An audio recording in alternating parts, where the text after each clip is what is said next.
ښاغلی مفتي صاحب، یو محترمه خور چې په کوپري هیواد کې اوسېږي پیغام را لېږي او داسې پوښتنه کوي، وایي دلته تورات او انجیل وقفې ورکول کېږي، یعنې بې له پیسو یې تقسیموي.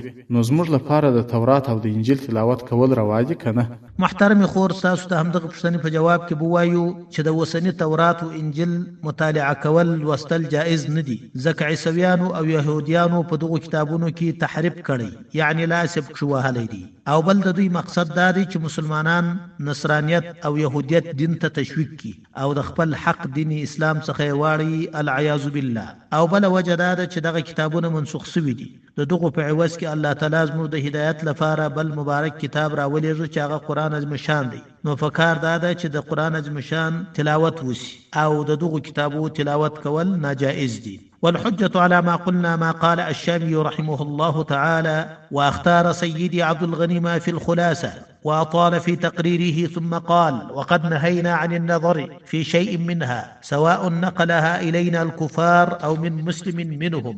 انتهى الشامي أول جلد يوصل الشلم صفحة. همدارنګ دغه مسله فتاوی فیضیه 213 صفحه کې بیان شوی ده. والله أعلم بالصواب.